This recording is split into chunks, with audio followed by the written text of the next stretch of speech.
Hey everyone, my name is Penny Zanker, and it's time to reset. This podcast goes beyond just navigating change.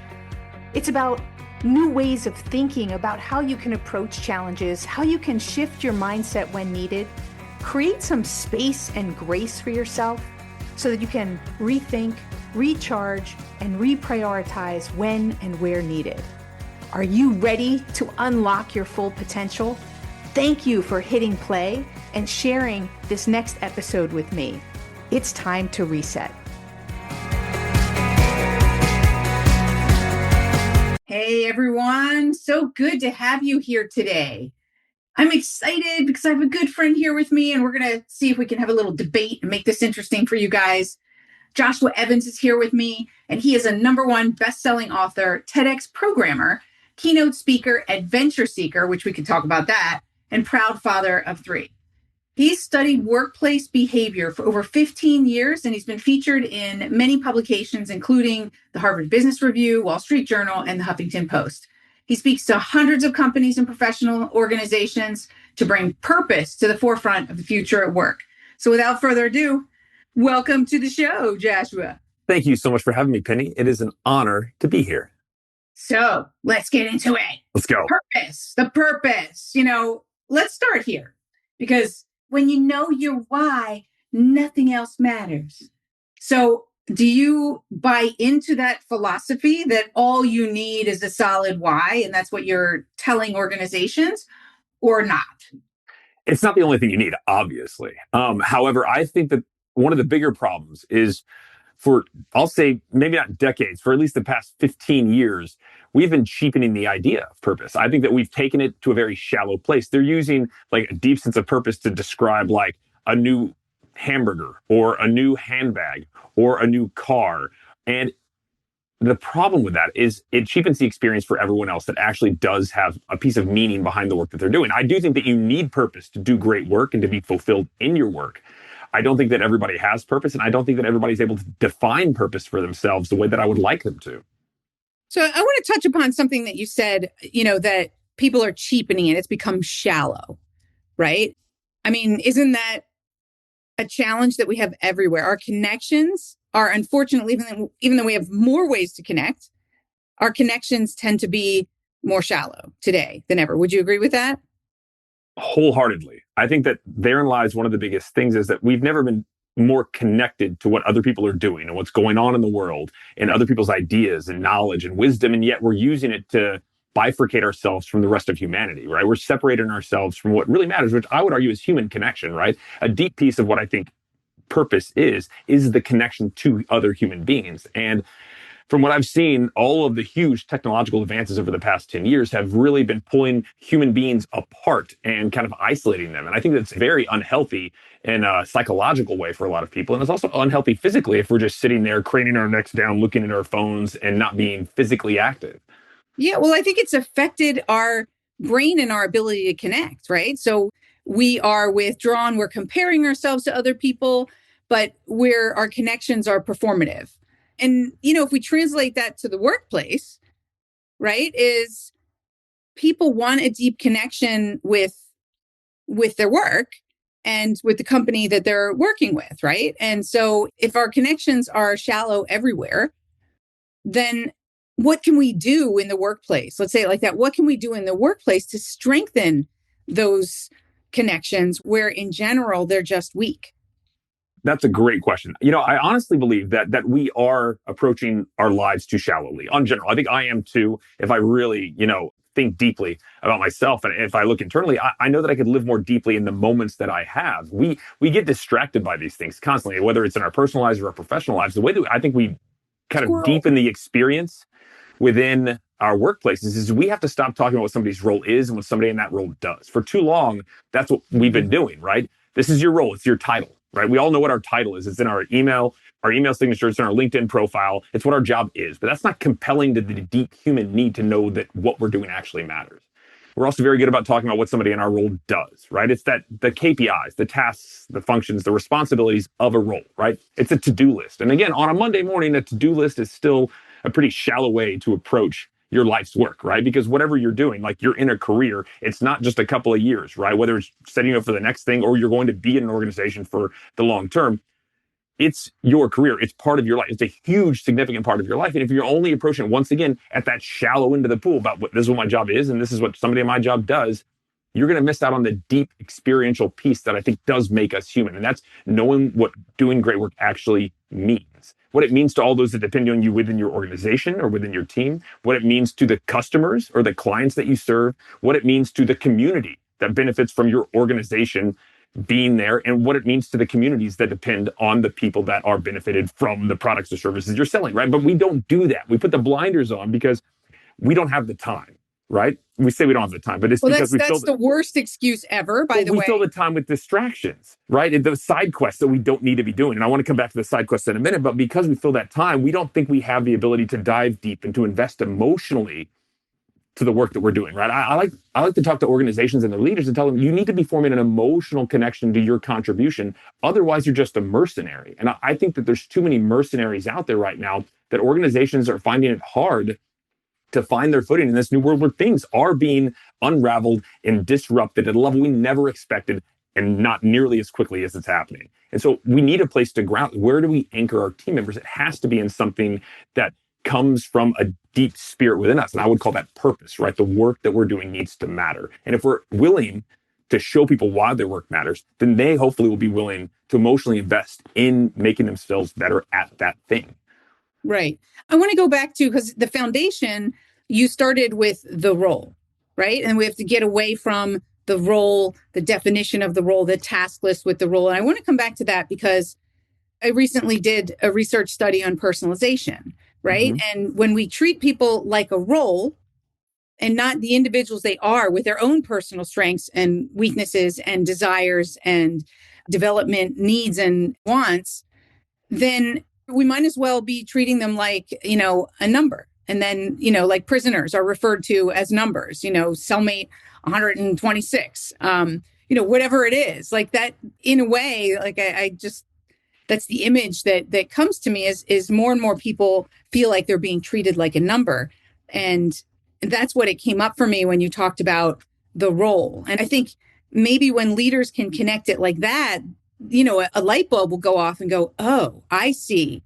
People don't want to be associated with just the role. They want to be seen as, how can I bring my genius to the organization? And the role is just one of the vehicles. Indeed. I was recently speaking with the president of Comfort Research. He's a great guy, makes some really phenomenal products in almost every big box store. But his big thing is he's not looking for anybody that's just going to fit into their culture. He's looking for people that are going to be a culture add to his organization. He's smart enough to know that you can't have a static culture or a static style of business. And I think if we were to, let's bounce out, 30, 40 years ago, we had a department with most organizations, right? If your organization had 100 employees or more, you had a personnel department. Right? That's what you had. And then that became out of vogue. Like, okay, let's find something else. And now we're calling it, do you know the term? You probably do. Human resources. Human resources. We're now calling every one of our employees a resource, as in something to be used, something to be exploited, something to be used up. Yeah, and I think that's the wrong direction. And so there was the some new rumblings. name? I agree with you 100%. Well, good. Then we're not arguing yet. I talk about reset. So let's reset what that organization that supports our people looks like and sounds like. So what's the new name that you've come up with? Well, they've started changing the name and they went even further in the wrong direction. Okay. So I think it was about 6 years ago, they changed. It's now human capital. And darn it, that's another tangible resource. It's capital, like human capital. It's there to be spent. And like, so you're right. It's all about the organization. Exactly. It's organization. And how can we spend focused. the resources, right? The capital that we have, whether they're human or whether it's, money. Right. And that's a problem to me because you're degrading what it is to be human. You're not just a resource to be used, right?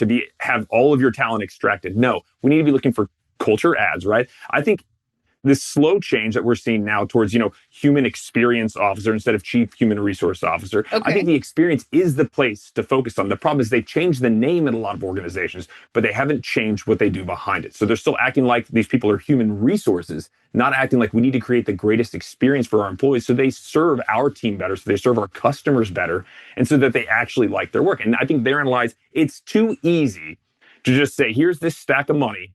Here's your list of tasks to do. Go do it. We've been conditioning the workforce to do that for years. And that's just mercenary behavior. Because guess what? If you're just telling them that what you accomplish is all that matters here, not your personality you bring to the table, not the attitude, not the interactions or communication skills, just you completing these tasks for this money, what's stopping our employees from going across the street to our competitor and doing the same list of tasks for a little bit bigger stack of money? They would, because we've trained them to be mercenaries.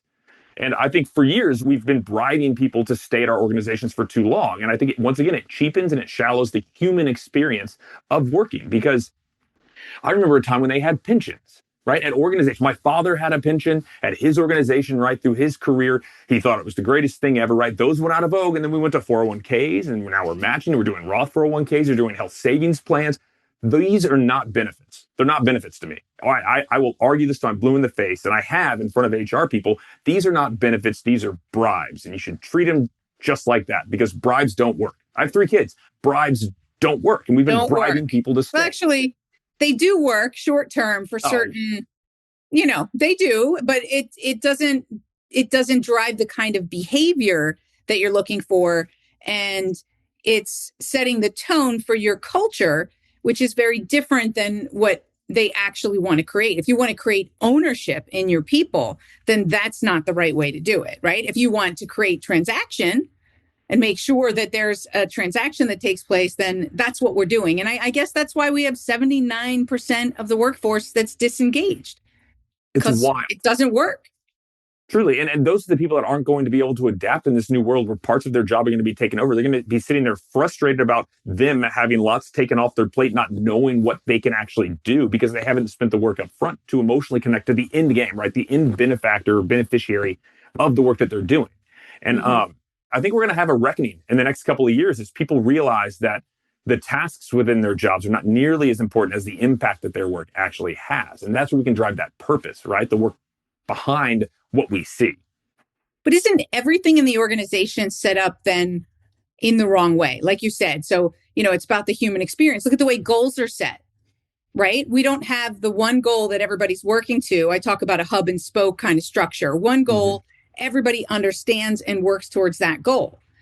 If you have all these cascading goals, then you start to have silos because they start to compete against each other. Operations and sales have goals each separately that somebody has determined go to the big picture. Taking these people in these departments out of the big picture and focusing on just those goals doesn't have them do what's in the highest and best interest of the company or the client, right? True. But I mean, once again, if you only focus on that one large goal, it becomes you reading, this thing next to your computer every day. Is this good for the company? And that comes back to, I don't know if you ever saw that movie Office Space, but there's some inherent truth behind it where people are in this level of malaise where they do just enough to not get fired. They don't stick their head up too much because that would cause a ruckus or they would get more work. And being really good at your job nowadays usually means that you're going to get more responsibility, probably not more pay, but more responsibility. And that's a shame, right? If people show that initiative, they should be compensated fairly, obviously. Yes. But you shouldn't punish people for doing their work well and letting other people not contribute as much and still reap the same benefits. I think that's a rough place to be. And do I think that all of our institutions were built wrong? Maybe. But I think the bigger factor, it comes from the individual. I think the individual has to have some agency for themselves to be able to make decisions in how they view their work, right? Because you're not always going to have a boss that pulls you aside and say, hey, just so you know, the work that you're doing is going to save 4 lives in 6 weeks. So be happy. You don't have that kind of insight, but we can extrapolate what could happen. And so I have a very good story, if you'll allow me a moment. Yeah, sure. Share it. I obviously, just like you, I travel a lot for work, and I scheduled an Uber in Tucson to pick me up at my hotel at, I think, 4:55 in the morning because I had an early flight to New York. And so I'm waiting for the Uber to pick me up. This woman picks me up. Her name's Gabriella, and I asked if I can sit in the front seat. And I know it's a weird thing, but I like to sit in the front seat of an Uber because I like to study the human condition. And I have a captive audience that wants a 5-star review, so she's going to answer my questions. So I sit down in her car, and we start driving towards the airport. And as we all know, when you're driving for Uber, it's not like your passion project, right? You're like, I can't wait to get back to my Uber. No, it's right. It's usually it's a second job, or exactly, to pay for a passion project. And so I'm always curious about what people do when they're not driving for Uber. So I go, Gabriella, when you're not driving for Uber, what do you do? She goes, oh, I manage an upscale restaurant here in the Tucson area. I was like, that must be so fulfilling. She goes, no, it's not.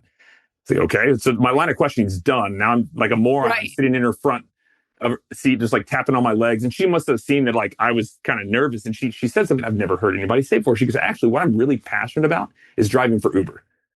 And I've never heard that before, ever. I've heard I like the pay. I've heard I like the flexibility. I've never heard somebody say that they're passionate about driving for Uber. So we dig in and we talk a lot longer about it on the way to the airport. It turns out she only drives from about midnight to 6 a.m. because, and I quote, that's when people need help getting home the most.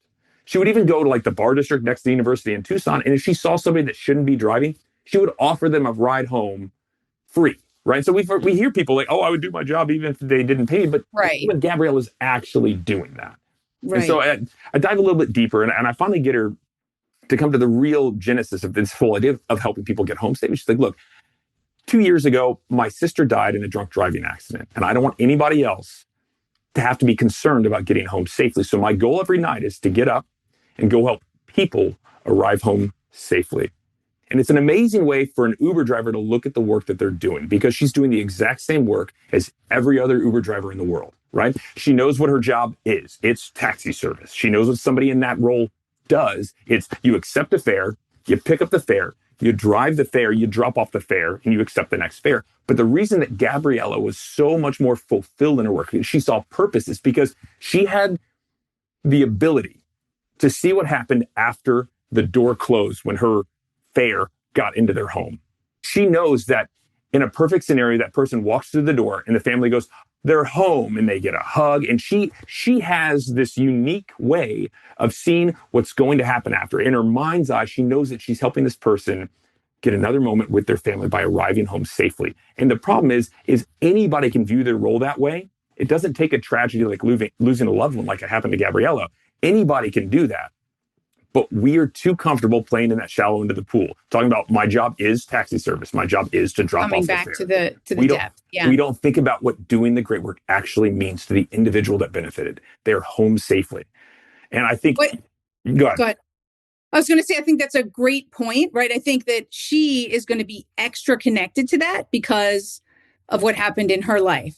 But I think the important point that you're saying is that you don't have to have a tragedy or something like that for you to appreciate what the end role of your job does. We only have a couple minutes more of your time. If you have anything to close on that, you can say, but I also want to talk about, well, what about somebody's job that necessarily doesn't have, right? Not every job is serving people in a way that makes their life better, or I don't know. So, right. So people might say, well, I don't know, they create something. What would Tell you me say to something. that person who I feels, honestly think, I unless you're, started to think about it. I mean, everything relates if you can go back and it relates to who it helps at the end, right? I think unless you are on the fringe of legality or your organization is on the fringe of morality, unless those two things, I think you can find a deeper purpose behind any job, whether it's in manufacturing, whether it's in construction, whether it's in healthcare is an easy one, obviously. You Yeah. can find a person that's positively impacted by your work, no matter what your role is, unless you're like in those weird categories like outside. And so I would argue that you don't need a tragedy. You don't need to be physically helping a human being get to another place to actually have that impact. I mean, a pizza delivery driver does an amazing job. You know what they're actually providing? Because they're not providing pizza. Yeah. They're providing me as a parent with peace of mind that dinner's going to be hot. They're providing me with extra time to hang out with kids because I'm not having to prepare dinner.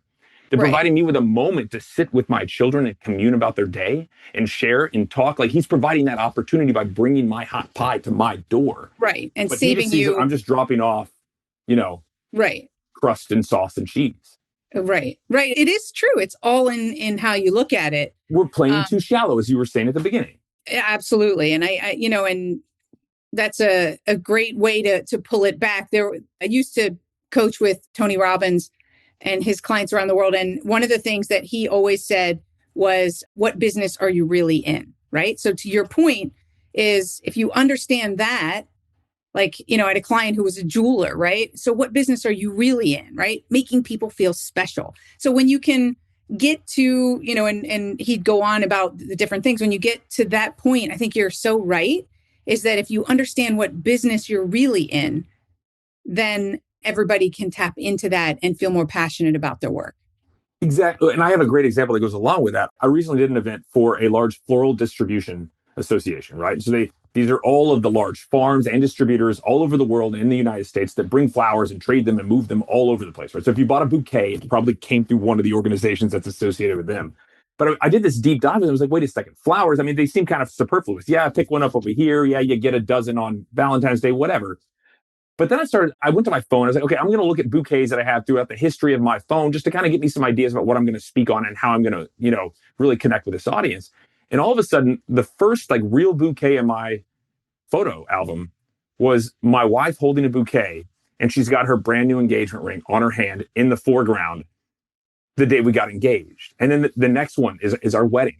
And then all of a sudden, I'm starting to realize the people that are selling and trading and distributing and worrying about flowers and the 10,000s of new breeds of roses they're trying to try this year, all those things, they're focused micro into that world. They don't realize that what they're making, what they're providing, what they're shipping to, our nearest port and what I'm picking up at my grocery store are literal indicators of all the large moments throughout my life. Like that's what they really are. Right? If you think and so it was a neat experiment for me because I got to see what them doing great work actually means to me as the consumer on the back end of it. Because I'm looking like, oh yeah, when my son was born, guess what? We had fresh flowers sitting right there in our house when we got home and brought him home. Right? When my daughter was born, same exact thing.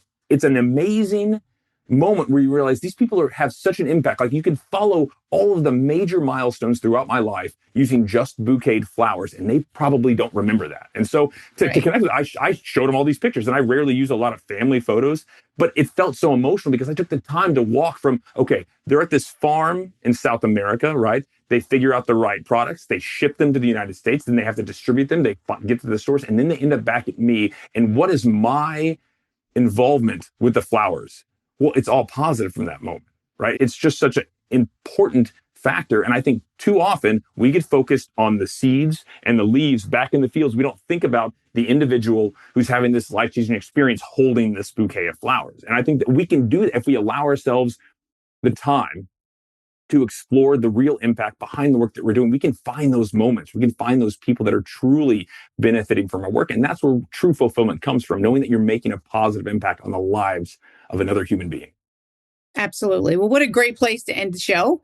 Awesome. It is coming back full circle, right? Is we need to find ways that sometimes zooming in doesn't mean that you're getting more focused. When I talk about focus, that's you need to know when to zoom in and when to zoom out. When do you focus on the details and when do you back up and realize the greater connection so you don't lose either one, because they're both important to how we work and how we show up. So absolutely. Thank you so much for being here. Where can people find, I know you've got a number of, we didn't even say, I don't think it was in your best-selling author, right? Where do people find the books that you've written and more information about you? They can check me out on LinkedIn. It's linkedin.com/the Joshua M. Evans.